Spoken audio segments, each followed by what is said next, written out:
맞습니다. 제가 오늘 준비한 설교 먼저 올려놓고 시작을 하겠습니다. 자, 잠시만 기다려주세요.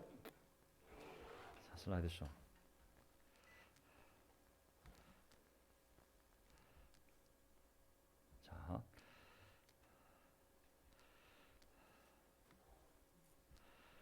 자, 오래간만에 뵙는 것 같습니다.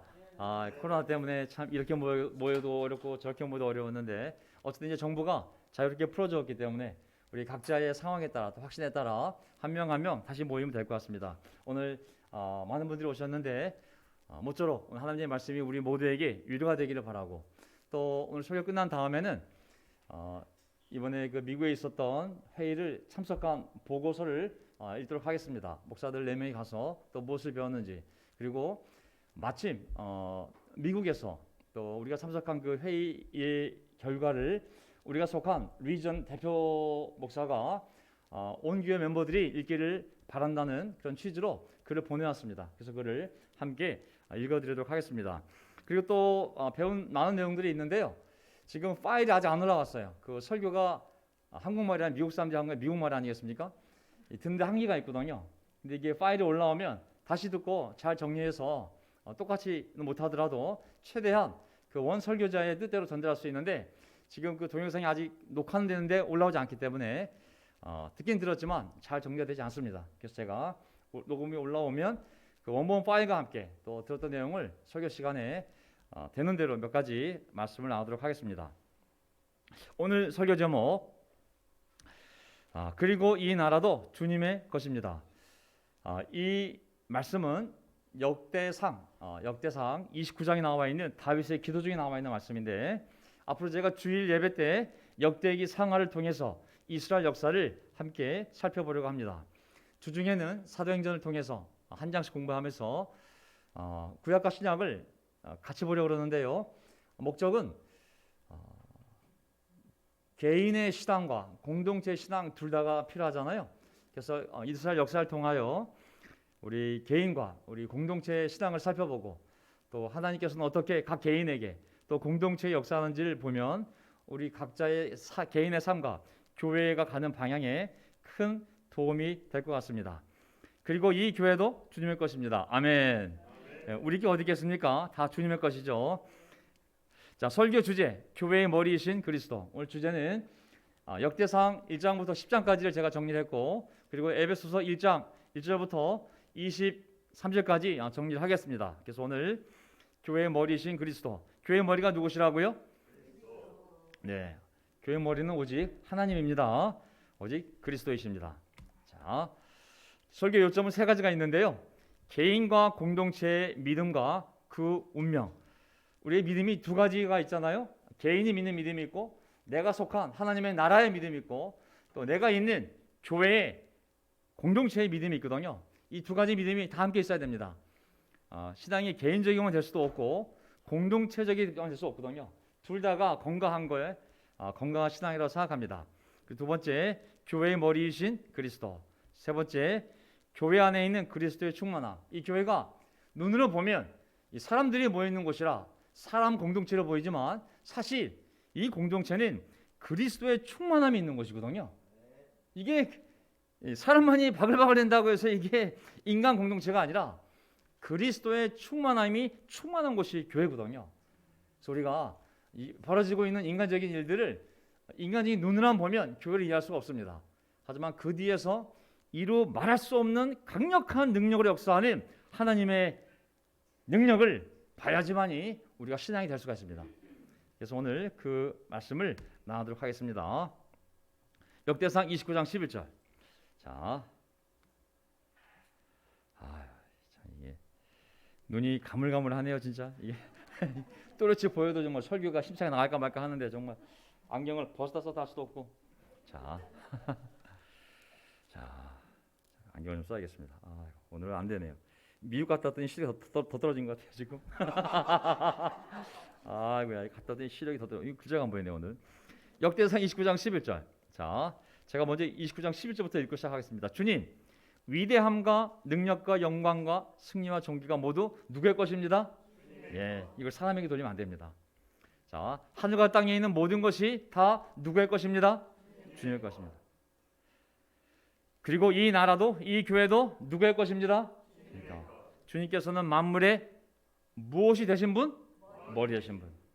만물의 머리요 교회의 머리가 하나님이십니다. 높임을 받아 주십시오. 아멘. 자, 그러면서 뭐라고 나와 있습니까? 29장 12절 부와 종기가 누구로부터 나오고? 주님께로부터.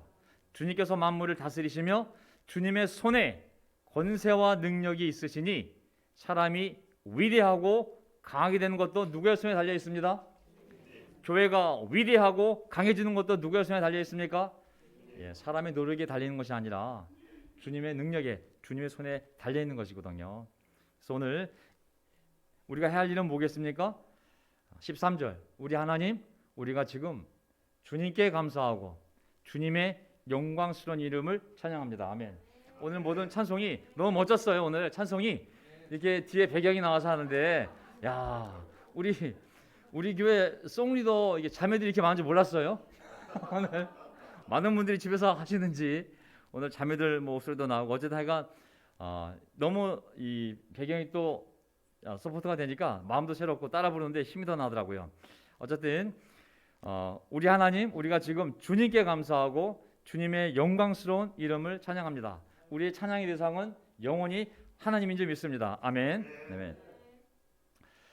자, 오늘 역대기 상 1장을 보게 되면 역대기란 말은 이제 연대기라는 연대기 순서대로 나열한 것을 연대기라고 그러잖아요. 그래서 연대기인데 우리는 역대기라고 부릅니다. 1장을 보게 되면 아담부터 시작을 해서 아브라함을 거쳐 이삭과 이스마엘의 후손들까지 족보가 쫙 나옵니다. 역대기 상 1장을 보게 되면 역대기 상 2장을 보게 되면 야곱의 12아들 중 그 다음에 유다의 자손들에 대한 설명이 쭉 나옵니다. 3장을 보게 되면 특히 다윗의 아들들 다윗의 아들들이 곧 왕이었기 때문에 왕조였으니까 유다의 왕들이 쫙 설명이 나옵니다. 제가 여기서 어떤 본문을 끄집어낼까 하다가 그냥 이렇게 간단히 정리하고 가는 것이 낫겠다는 생각이 들었습니다. 다 아는 내용들이기 때문에. 자, 3장 10절부터 시작할까요? 솔로몬의 아들은 르호보암이요 그 아들은 아비야요 그 아들은 아사요. 솔로몬의 아들들은 다 이제 왕조의 왕들이기 때문에 다 왕들이 됩니다. 17절. 하지만 17절 가게 되면 포로로 잡혀간 여호야긴의 아들은 다 솔로몬의 후손들이겠죠. 다윗의 손들이고 아들은 스알디엘과 말기란과 부다야와 세나살과 여가마야와 호사마와 느바다이다. 와, 여기 보면 이 이스라엘 백성들이 특히 왕이 한 사람의 그 왕이 하나님 앞에 순종하며 물으며 겸손하지 않았을 때 그 왕과 왕의 가족은 그리고 그 나라는 하나님을 떠나서 우상을 숭배함을 알미암아 나라가 남북으로 분열되고 그리고 남의 나라에 포로로 끌려가는 모습을 보게 됩니다. 하나님 앞에 순종한 한 개인은 그 왕은 그 가족과 그 나라가 하나님이 주시는 부흥과 평안을 누리지만 그 한 사람의 왕이 그 한 사람이 하나님께 불순종하며 우상 숭배를 일삼았을 때 그 자신과 그 가정과 그 나라는 극심한 고통을 당하게 되고 여기 보게 되면 다윗의 후손 끝에 마지막 왕들은 그 자신의 죄로 말미암아 가족들을 데리고 전부 남의 나라에 포로로 끌려가고 그의 신하들, 그의 백성들 모든 사람이 함께 고통당하는 모습을 볼 수가 있습니다.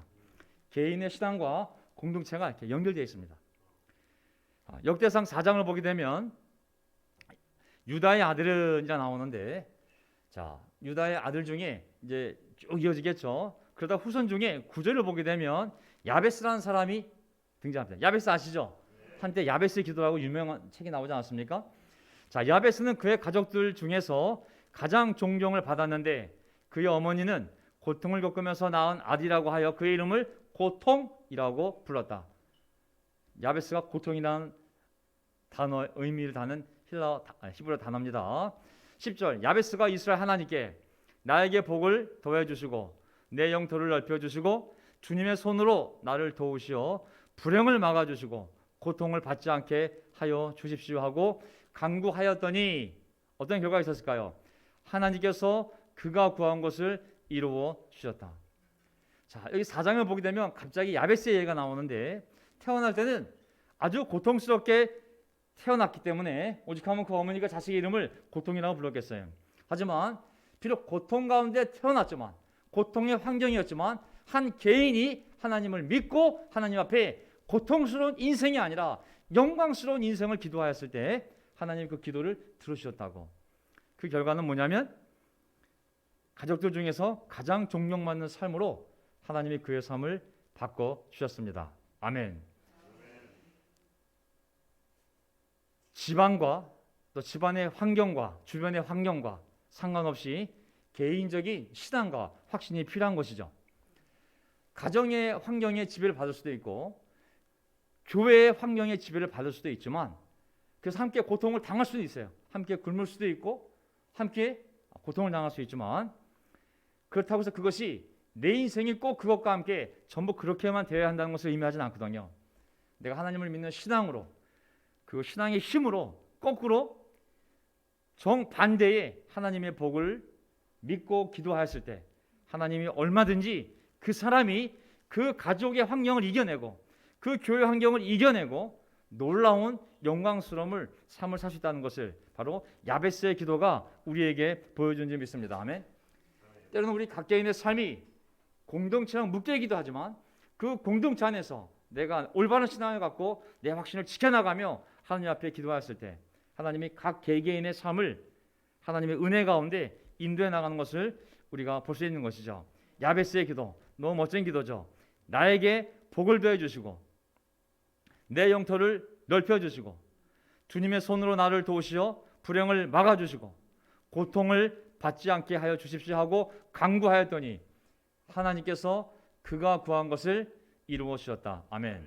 저는 상담학자들 있죠. 상담학자들 어떤 부분은 객관적이죠. 데이터가 있고 정신 분석학이든 뭐 심리학이든 통해서 네가 이런 환경에서 자랐다면 아마 이럴 확률이 많어.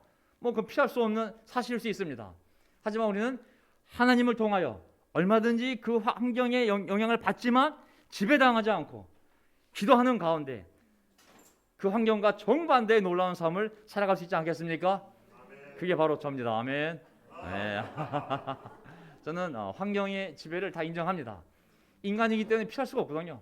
하지만 그것이 우리를 지배하는 것이 아니라 신앙으로 얼마든지 더 놀라운, 요셉이 감옥 출신이지만 그가 전과자가 아니잖아요. 총리가 되지 않았습니까? 얼마든지 하나님 안에서 우리는 그 환경을 이겨내고 야베스의 기도처럼 놀라운 삶을 만들어갈 수 있는 것이죠. 자, 제가 계속 개인과 공동체 신앙을 계속 제가 한번 설명 드려보겠습니다. 역대상 5장을 볼까요? 역대상 5장 18절. 자, 르우벤 자손과 갓 사람과 므낫세 반쪽 지파 가운데서 방패와 칼을 들고 활을 당기며 싸움에 익숙하여 군대 나갈 만한 용사들은 44,760명이다. 그들이 하갈 사람과 누구와 노닥과 싸울 때에, 이거 무슨 얘기냐면 역대상 5장을 보게 되면 이제 어느 지파 얘기가 나오냐면 이스라엘 역사 가운데 속에서 자 12지파가 요단강 건널 때 2.5지파 두 지파 반이 남았어요. 요단강 동쪽에 넘어가는데도 불구하고 이미 요단강 동쪽 땅도 너무 좋은 땅이었기 때문에 두 개 지파 루벤 지파, 갓 지파, 므낫세 반 지파가 우리 여기 눌러 앉을게요. 우리 눌러 앉게 해주세요. 해서 그들이 눌러 앉았어요. 그래서 눌러 앉아서 후손들이 막 이제 성장해 나갔는데 이제 전쟁이 벌어졌어요. 전쟁이.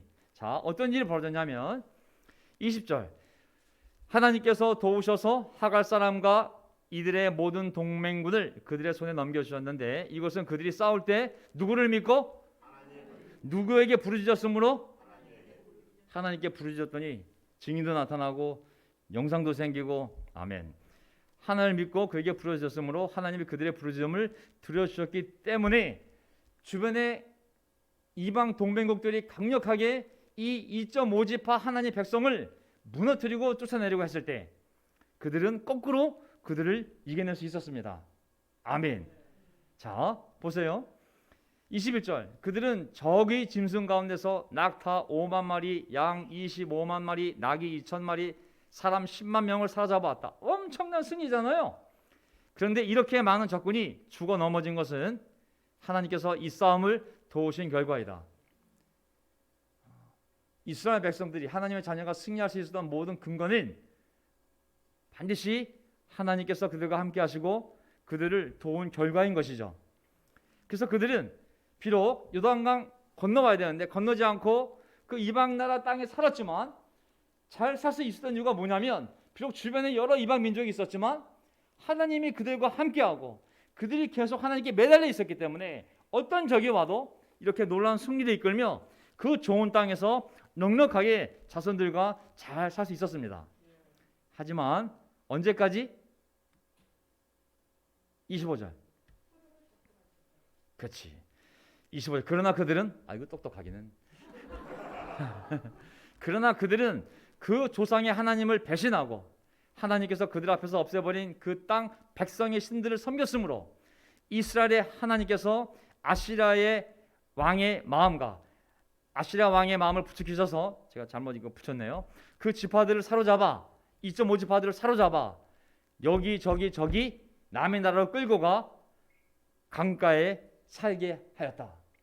이야, 하나님을 의지했을 때는 그런 엄청난 승리를 가지고 그 좋은 땅을 마음껏 누리며 살았지만 시간이 충분히 지난 다음에 수백 년이 지나고 난 다음에 그들이 하나님을 배신하고 이방신들을 섬겼을 때 하나님께서 강력한 다른 나라 왕을 부추겨서 치게 만들어서 그 땅에서 쫓겨나 엉뚱한 남의 나라에 가서 강제로 살면서 이 에스라가 지금 이 글을 쓰고 있는 이 시간까지 거기서 살고 있다고 그들이. 이것은 무엇이겠습니까? 야, 영원히 대대로 그 복을 누리며 살 것 같지만 하나님이 가져가시면 한순간에 그 터전을 잃어버리지 않습니까? 순종에 따를 때는 정말 불가능한 것도 하나님이 가능하게 하시지만은 우리가 순종하지 않으면 내 자신, 내 가족, 이 공동체가 다 함께 하나님 주신 모든 것을 잃어버린다는 것을 성경 역사가 간증하고 있는 것이죠.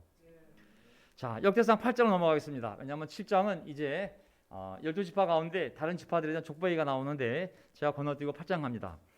베냐민은 5명의 아들을 낳았고, 자, 12지파 중에 맨 막내 아들이 베냐민이죠. 베냐민이 이제 5명의 아들을 낳았습니다.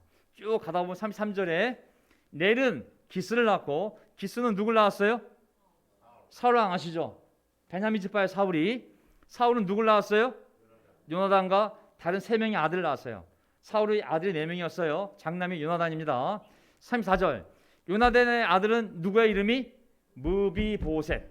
그럼 사울의 아들 요나단, 요나단의 아들 무비보셋. 그리고 이 무비보셋은 누굴 낳았다고? 미가를 낳았다. 자, 여기서 보게 되면 이 요나단의 아들 무비보셋을 우리가 기억해야 됩니다. 이 무비보셋 기억하세요? 무비보셋은 누구냐면 우리가 중요할 때 함께 공부했지만 요나단 아들이 사울의 아들이 4명 있었는데 요나단 그리고 둘째 셋째는 아버지와 함께 전쟁에서 싸우다가 죽음을 당했어요. 하지만 죽기 전에 다윗은 요나단과 우정의 언약을 맺었어요. 그래서 이 3명이 죽고 난 다음에 넷째도 죽게 되거든요.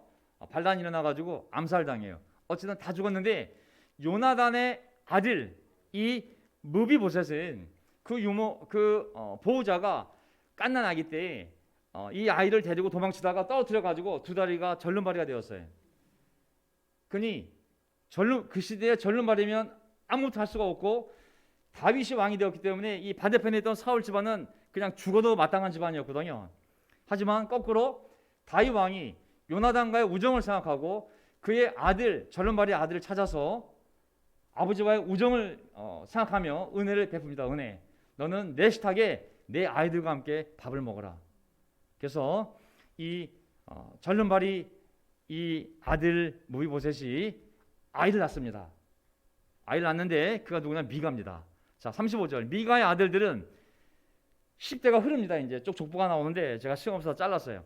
10대가 지난 다음에 38절 아셀에게 6 아들이 있는데 아셀의 아우 에색의 아들은 맏아들이 올람이고 40절 올람의 아들은 활을 잘 쏘는 용감한 군인들인데 아들과 손자가 많아서 모두 150명이나 되었다. 이들이 모두 베냐민의 자손이다. 10대쯤 지나니까 얼마나 이 자손이 많아졌는지 그 중에 한 자손 가운데는 활을 잘 쏘는 용감한 군인들이 득을 대는 집안이 생겼다고. 그 한 사람으로부터 나온 사람이 150명이나 된다고. 그러니 절름발이 그 무비보셋으로부터 시간이 흐르면서 이렇게 놀라운 후손들이 1000명이 넘는 이런 놀라운 후손들이 생긴 거 아니겠습니까? 절망 가운데 한 절름발이 한 사람이 하나님의 은혜 가운데 그가 성장하였을 때 이렇게 훌륭한 많은 후손을 맺는 사람이 된 것이죠. 한 사람이 하나님의 은혜와 함께 할 때 얼마나 많은 선한 열매를 맺는지 우리는 알 수가 없습니다. 그 절름발이 그 무비보셋이 이렇게 놀라운 수많은 후손을 갖는 사람이 될 줄 누가 알았겠습니까? 한 사람이 하나님의 은혜와 함께 할 때 그 한 사람은 하나의 사과가 아니라 한 그루의 사과나무가 되는 줄 믿습니다. 아멘. 이것이 하나님 안에서 한 개인에게 역사할 수 있는 하나님의 능력인 것이죠. 역대상 10장. 자, 여기 보게 되면 이제 안타깝게도 이 사울 왕이 하나님을 떠나지 않습니까? 오늘 10장까지 구약을 마치겠습니다. 자, 1절. 블레셋 사람이 이스라엘의 싸움을 걸어왔다. 이스라엘 사람들은 블레셋 사람 앞에서 도망하다가 길보아 산에서 죽임을 당하여 쓰였다. 어느 산이요? 길보아 산. 자, 블레셋 사람들이 사울과 그의 아들들을 바싹 추격하여 사울의 아들 요나단과 아비나답과 말기수아를 다 죽였습니다. 다음 구절들을 보게 되면 우리가 알다시피 사울 왕은 할례 받지 않은 이방인들의 손에 죽는 것이 두려워서 자기의 그 부하에게 자기를 죽이라고 하지만 차마 그 부하가 하나님이 세운 왕을 죽일 수 없었기 때문에 말을 듣지 않자 사울 왕이 자살 칼을 세워놓고 자기가 엎어주습니다. 왕 가운데 이스라엘 왕 가운데 자살한 왕은 사울 왕밖에 없는 것 같아요. 너무나 슬픈 자식들과 함께 슬픈 죽음을 맞이합니다. 자기 자신도 왕임에도 불구하고 자살을 하고 그리고 아들들 3명을 다 잃게 만듭니다. 그의 집안이 한순간에 몰락을 해버리죠. 왜냐하면 이렇게 역대상 기자는 설명을 하고 있습니다. 13절. 사울은 주님을 배신하였기 때문에 이렇게 죽었다. 그는 주님의 말씀을 따르지 않아 주님을 배신하고 영매를 찾아 무당을 찾아 점장인을 찾아 문의하면서도 주님께는 문의하지 않았다. 그리하여 주님께서는 그를 죽게 하시고 이새의 아들 다윗에게 나라를 넘겨주셨다. 여기 보면 사울이 하나님을 배신하기 때문에 그가 그런 죽임을 당했다고 얘기를 하고 있는데 어떻게 그 배신을 하게 되냐면 첫째는 하나님의 말씀을 떠나는 겁니다. 어떻게 떠나냐면 영매를 찾아 문의하면서도 이 문의라는 헬라어 단어, 히브리 단어가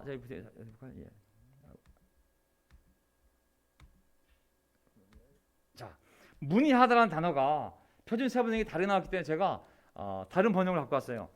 자 문의하다는 말은 뭐냐면 마을이라고 하죠. 마을. 어떤 사람이 어디를 자주 가는 거예요. 거길 찾아가고 자주 가고 거기서 구하고 거기다 물어보고 뭔가 답을 찾으려고 노력하는 것이 이 마을이라는 동사예요. 말년에 사울 왕이 하나님에 대한 믿음을 잃어버렸을 때 그는 하나님께 가서 문의하지 않았어요. 하나님을 찾아가고 자주 찾아가고 하나님께 구하고 하나님께 물어보고 그런 노력이 점점 줄어들면서 이제 자기 생각 그리고 자기 생각으로 안 되니까 야 하나님 말고 무슨 방법이 없을까? 무당 있지. 무당을 찾아가야겠다. 이제 하나님께 물어보고 찾아가고 구하는 것이 줄어들면서 이제 세상에 있는 것들에 의지하기 시작했거든요. 그러면서 조금씩 하나님을 떠나가더니 결국은 하나님을 배신하였다라고 성경이 기록하고 있는 것이죠. 그 결과로서 그와 그의 가족, 그의 나라가 다 죽음을 맞고 흩어지게 된 것입니다. 한 사람의 신앙이 굉장히 중요합니다. 하나님의 은혜 안에서 믿음 안에서 야베스처럼 정말 그의 환경을 딛고 놀라운 존경받는 한 사람을 성장할 수도 있고 아까 얘기했던 것처럼 한 사람의 신앙으로 말미암아 수천 명의 훌륭한 후손들이 나올 수도 있는 것이죠. 하지만 동시에 한 사람의 잘못된 신앙으로 말미암아 그의 자신, 그의 배우자, 그의 자녀들, 그리고 온 나라가 함께 고통을 당할 수도 있는 것이죠. 오늘 저는 우리의 신앙이, 이 교회가, 우리의 신앙과 우리의 교회가 하나님 앞에 예수 그리스도의 토대 위에 올바로 서 있기를 바랍니다. 아멘.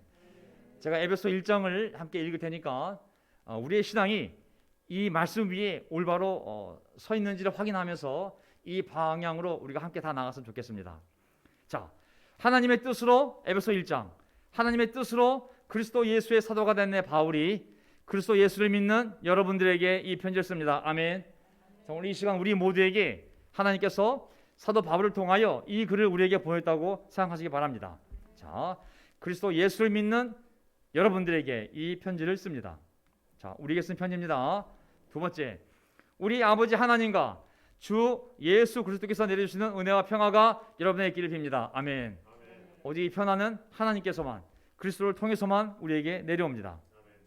자, 세 번째, 우리 주 예수 그리스도의 하나님 아버지를 찬양합시다. 하나님께서는 누구 안에서? 그리스도 안에서. 오직 그리스도 안에서 하늘에 속한 온갖 신령한 복을 우리에게 주었습니다. 오직 그리스도 안에서 하늘에 속한 온갖 신령한 복을 우리에게 주셨습니다. 누구 안에서? 그리스도 안에서. 그걸 계속 그리스도를 바라보며 오늘 성찬 메시지도 어머니 뭐라 그랬어요? 그리스도께서 하셨다고. 모든 영적인 복은 누구 안에 있어요? 그리스도 안에 있어요. 그리스도가 교회의 머리라고 말씀을 드렸죠. 어떤 상황에서도 그리스도를 믿고 그리스도 안에 있어야 됩니다. 자, 4절. 하나님은 세상 창조 전에 우리를 택하시고 누구 안에서?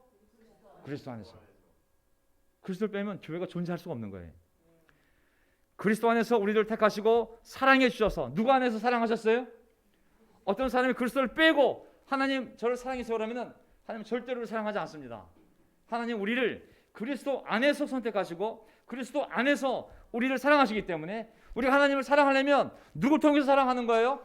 그리스도 안에서 하나님을 사랑하게 되어 있습니다. 아멘. 하나님 앞에서 거룩하고 흠이 없는 사람이 되게 하셨습니다. 오직 그리스도 안에서. 5절.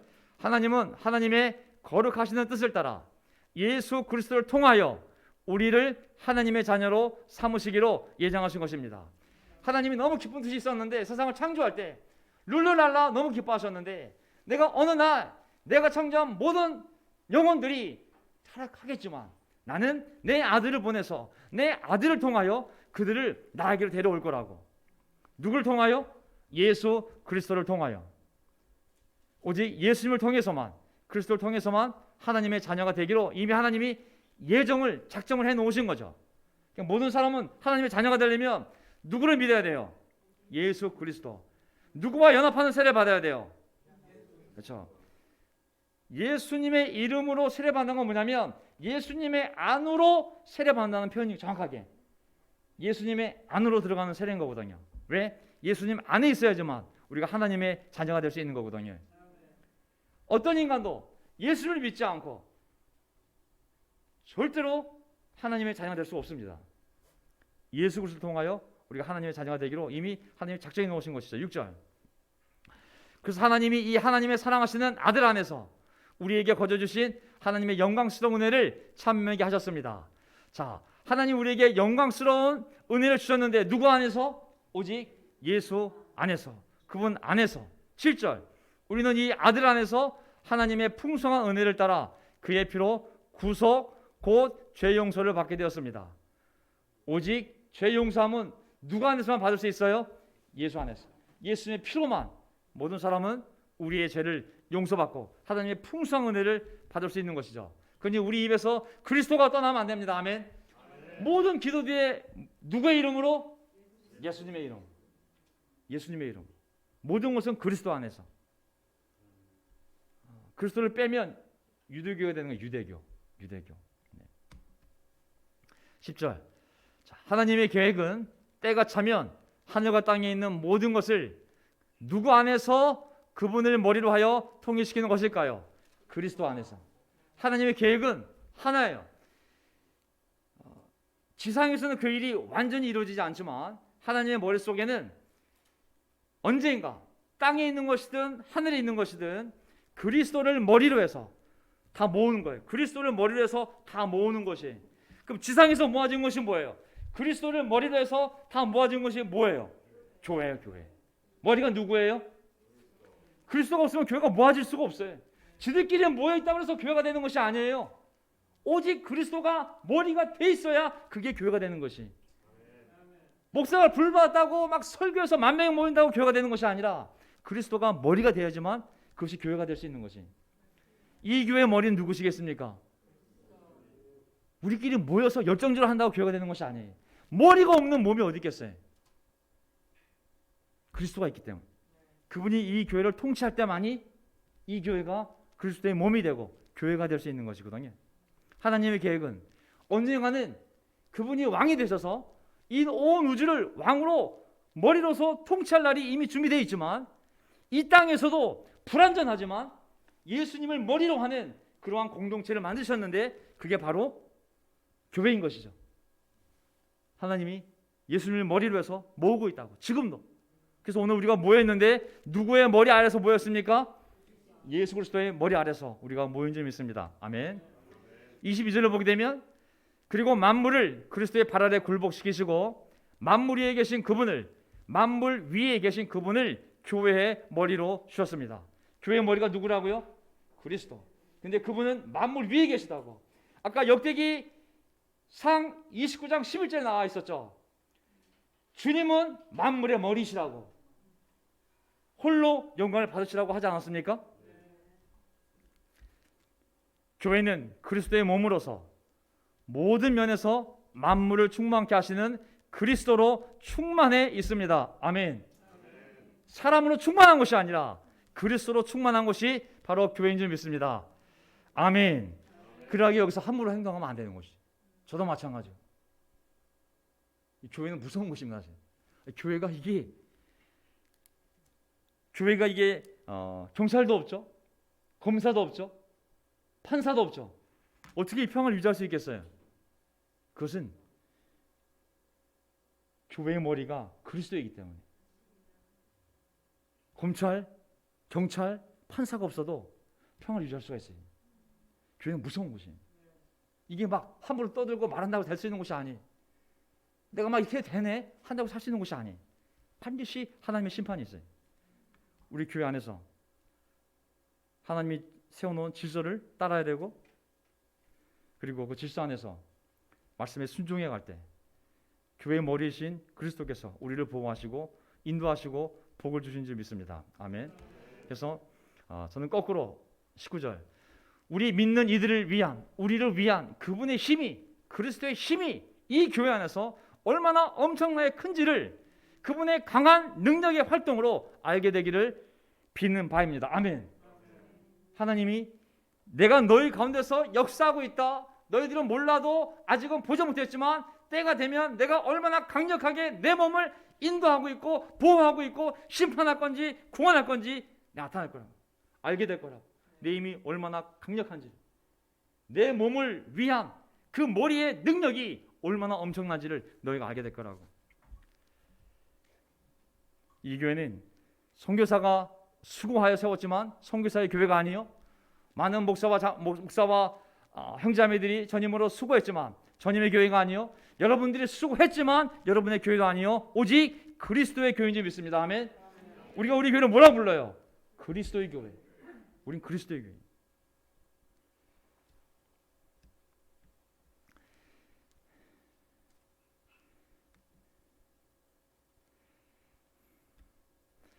오늘 저의 설교 제목, 이 나라도 주님의 것입니다. 이 교회도 주님의 것인 줄 믿습니다. 아멘. 오늘 설교 주제, 교회의 머리이신 그리스도. 우리 모두 이 교회의 머리이신 그리스도 앞에 겸손히 고개를 숙이고 그분을 찬양하는 공동체가 되기를 바라겠습니다. 오늘 설교 제목을 말씀드렸는데, 우리 개인의 신앙이 있고 또 공동체로서 함께 가져야 신앙이 있습니다. 그것이 우리의 개인과 우리의 가족과 그리고 우리의 이 교회의 미래를 결정하는 것이죠. 두 번째, 교회의 머리이신 그리스도를 바라보면서 세 번째, 교회 안에 있는 그리스도의 충만함을 우리가 반드시 깨닫는 날이 올 거라 믿습니다. 혼란스럽지만 절대 혼란스러울 수가 없는 것이죠. 왜? 교회의 머리가 그리스도라면 하나님은 질서의 하나님이지 무질서의 하나님이 아닌 거거든요. 모든 일에 질서를 잡아가실 줄 믿습니다. 자, 오늘 제가 설교를 마치고 지금부터 제가 오늘 미국에 갔다 온